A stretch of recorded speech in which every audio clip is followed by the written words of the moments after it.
South Africa has an income tax issue.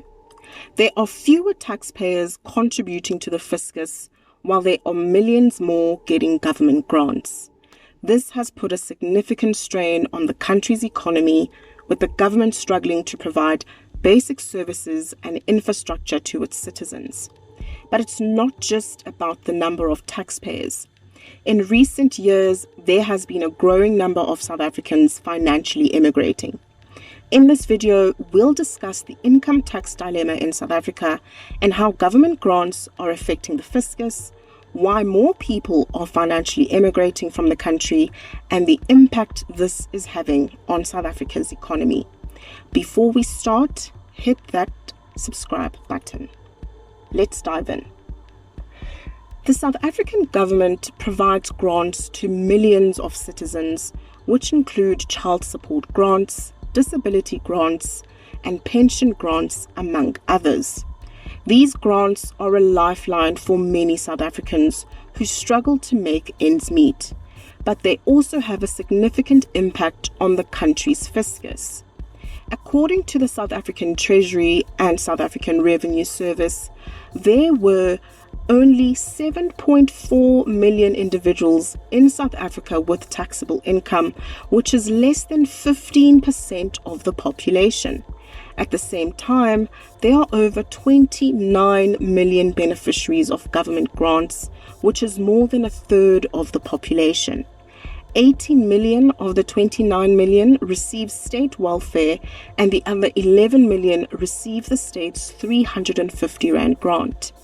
As you can see, this means that there are fewer taxpayers contributing to the fiscus than there are grant beneficiaries, which is a significant problem.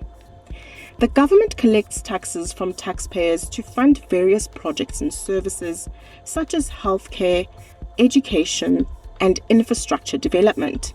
However, with fewer taxpayers contributing to the fiscus, the government has to rely on borrowing and increasing the national debt to fund these projects and services.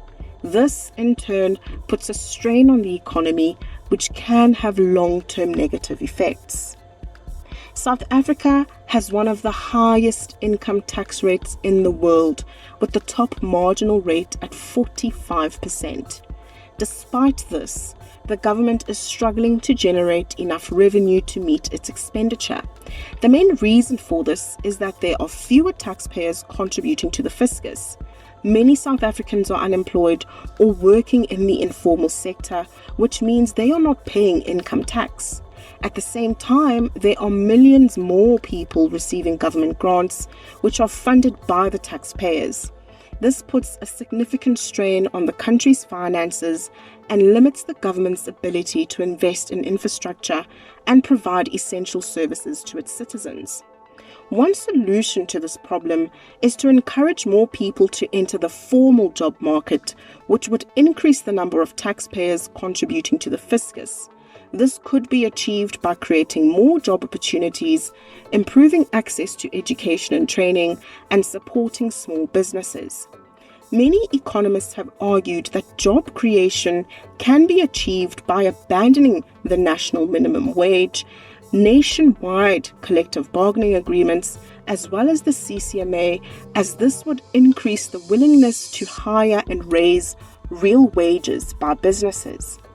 Another solution is to reduce the number of people who rely on grants by providing them with the means to become financially independent.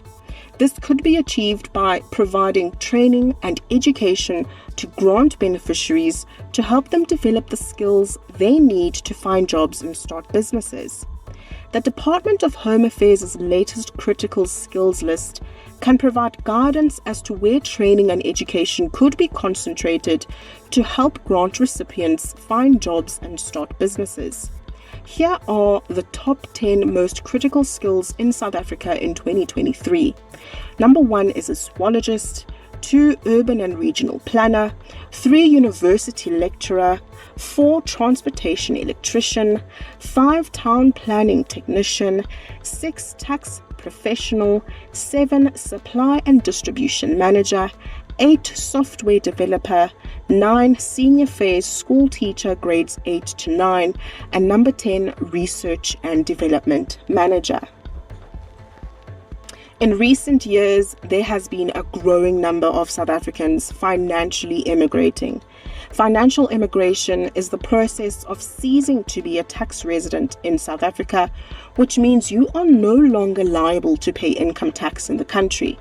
This is typically done by moving your assets offshore and breaking all ties with South Africa. According to the data from New World Wealth and Henley and Partners, approximately 4,500 high net worth individuals, HNWIs, have left South Africa in the past decade. High net worth individuals are individuals who have wealth in excess of 15.7 million rand. As of February 2023, SARS confirmed that over 6,000 taxpayers immigrated last year. More than 40,500 taxpayers ceased to be South African taxpayers between 2017 and 2021. In 2021, the number of assessed taxpayers decreased to 32,831 or 12.1%. These decreases were mainly in the income group higher than 500,000 taxable income. One of the many reasons why people are choosing to financially emigrate is that they believe they are paying too much tax in South Africa. The high tax rates combined with the struggling economy make it difficult for people to build wealth and plan for their future. Other reasons, of course, are the high crime rate, load shedding, and corruption. The government collects taxes from taxpayers to fund various projects and services such as healthcare and infrastructure, as previously mentioned. Now, because we've got such fewer taxpayers contributing to the fiscus, government is really struggling. The growing number of South Africans who are also financially immigrating has also impacted the country's economy. When people leave the country, they take their skills, investments, and assets with them. This means that South Africa is losing valuable human and financial capital. This is particularly problematic when it comes to highly skilled professionals such as doctors, engineers, and entrepreneurs. When these individuals leave the country, it becomes harder for the government to provide essential services and stimulate economic growth. The income tax dilemma in South Africa is a complex issue that requires a multifaceted approach to solve.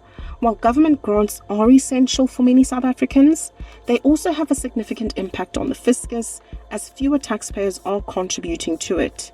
Encouraging more people to enter the formal job market and providing grant beneficiaries with the means to become financially independent are just two solutions that could help address this problem. Government also needs to find ways to increase revenue and reduce the number of people depending on government grants.